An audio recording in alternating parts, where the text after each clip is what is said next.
श्री वारा पुराण 90वां अध्याय त्रिशक्ति महात्म और सृष्टि देवी का आख्यान। भगवती पृथ्वी ने पूछा, भगवान, कुछ लोग रुद्र को परमात्मा एवं पुण्यमय शिव कहते हैं, इधर दूसरे लोग विष्णु को ही परमात्मा कहते हैं, कुछ अन्य लोग ब्रह्म को सर्वेश्वर बताते हैं। वस्तुतः इनमें से कौन से देवता श्रेष्ठ और कौन कनिष्ठ है? देव, मेरे मन में यह जानने का कौतूहल हो रहा है, अतः आप इसे बताने की कृपा कीजिए। भगवान वारा कहते हैं, वरान ने भगवान नारायण ही सबसे श्रेष्ठ है, उनके बाद ब्रह्मा का स्थान है।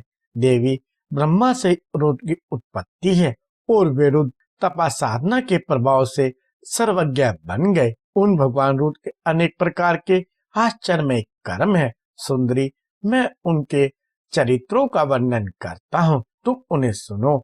महानमनीय एवं नाना प्रकार के विचित्र धातुओं से सुशोभित कैलाश नाम का एक पर्वत है, जो भगवान शूलपाणी त्रिलोचन शिव का नित्य निवास स्थान है। एक दिन की बात है, संपूर्ण प्राणी वर्ग द्वारा नमस्कृत भगवान पिनाक पानी अपने सभी गणों से घिरे हुए उस कैलाश पर्वत पर विराजमान थे और उनके पास में ही भगवती पार्वती भी बैठी थी। इनमें से किन्हीं गणों का मुंह सिंह के समान था और वे सिंह की भांति गर्जना कर रहे थे।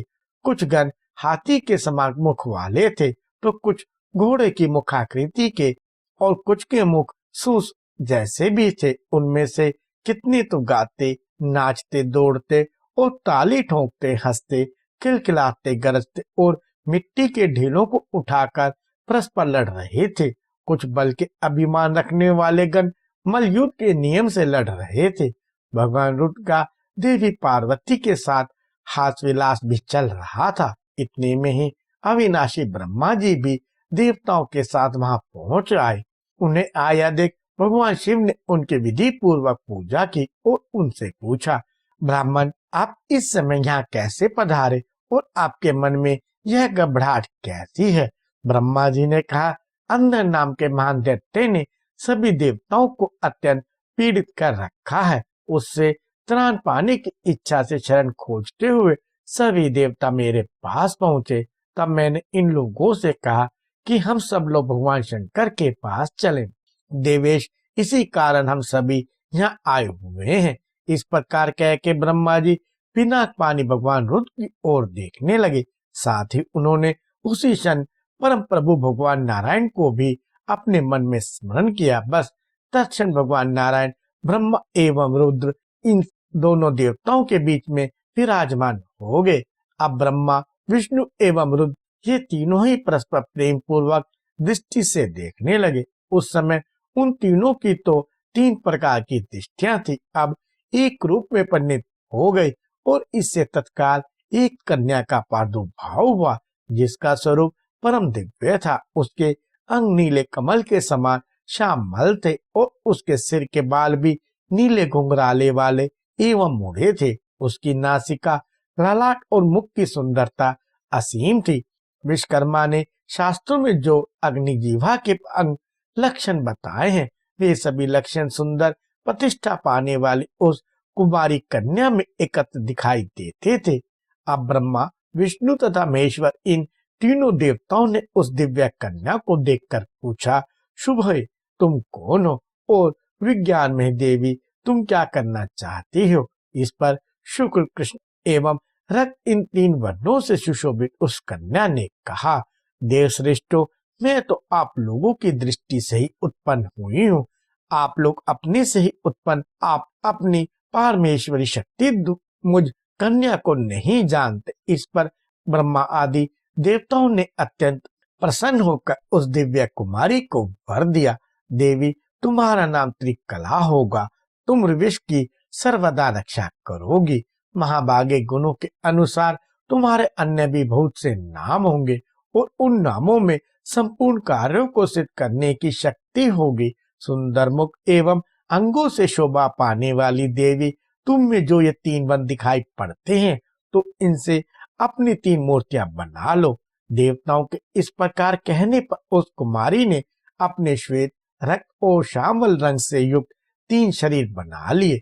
ब्रह्मा के अंश से ब्राह्मी, सरस्वती नामक मंगलमय सौम्य रूपनी शक्ति उत्पन्न हुई, जो प्रजाओं की सृष्टि करती है। सूक्ष्म कटिभाग सुंदर रूप और लाल वर्ण वाली जो दूसरी कन्या थी, वह वैष्णवी कहलाई।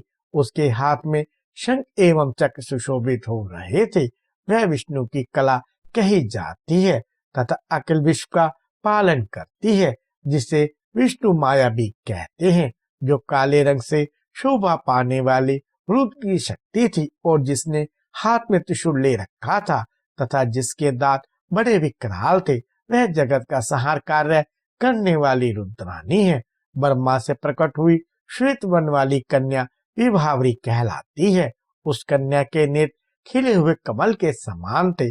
ब्रह्मा जी के परामर्श से अंतर्ध्यान होकर सर्वज्ञता प्राप्त करने की अभिलाषा से श्वेतगिरी पर तपस्या करने के लिए चली गई और वहां पहुंचकर उसने तीव्र तप आरंभ कर दिया। इधर जो कुमारी भगवान विष्णु के अंश से अवतरित हुई थी, वह भी अत्यंत कठोर तपस्या करने का संकल्प लेकर मंदराचल पर्वत पर चली गई।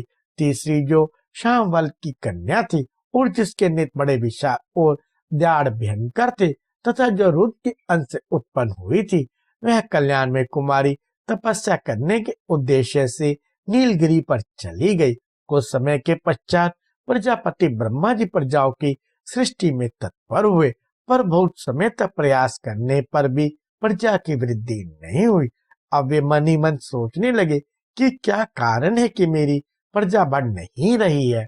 भगवान वारा पृथ्वी से कहते हैं, सुवर्ते अब ब्रह्मा जी ने योगाभ्यास के सहारे अपने हृदय में ध्यान लगाया तो श्वेत पर्वत पर स्थित सृष्टि कुमारी की तपस्या की बात उनकी समझ में आ गई।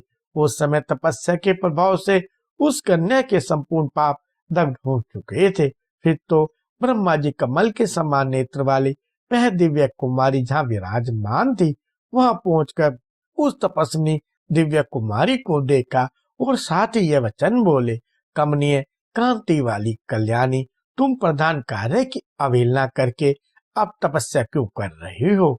विशाल नेत्र वाली कन्या के मैं तुम पर प्रसन्न हूँ, तुम वर मांग लो। सृष्टि देवी ने कहा, भगवान मैं एक स्थान पर नहीं रहना चाहती, इसलिए मैं आपसे यह वर मांगती हूँ कि मैं सर्वतगामिनी बन जाऊं। जब सृष्टि देवी ने प्रजापति ब्रह्मा से ऐसी बात कही, तब उन्होंने उससे कहा, देवी तुम सभी जगह जा सकोगी और सर्वव्यापिनी होगी। ब्रह्मा जी के ऐसा कहते ही कमल के समान नेत्र वाली वह सृष्टि देवी उन्हीं के अंग में लीन हो गई। अब ब्रह्मा जी की सृष्टि बड़ी तेजी से बढ़ने लगी और फिर शीघ्र उनके 7 मानस पुत्र हुए। उन पुत्रों से भी अन्य संतानों की उत्पत्ति हुई। फिर उनसे बहुत सी प्रजाएं उत्पन्न हुई। इसके बाद स्वदज, अभिज, जयायुज और अंडज, इन 4 प्रकार के प्राणियों की उत्पत्ति हुई। फिर तो चर अचर प्राणियों की सृष्टि से यह सारा विश्व ही भर गया। यह संपूर्ण स्थावर जंगात्मक जगत तथा सारा वांग्मय विश्व, इन सबकी रचना में उस सृष्टि देवी का ही हाथ है। उसी ने भूत, भविष्य और वर्तमान इन तीनों लोकों की भी व्यवस्था की।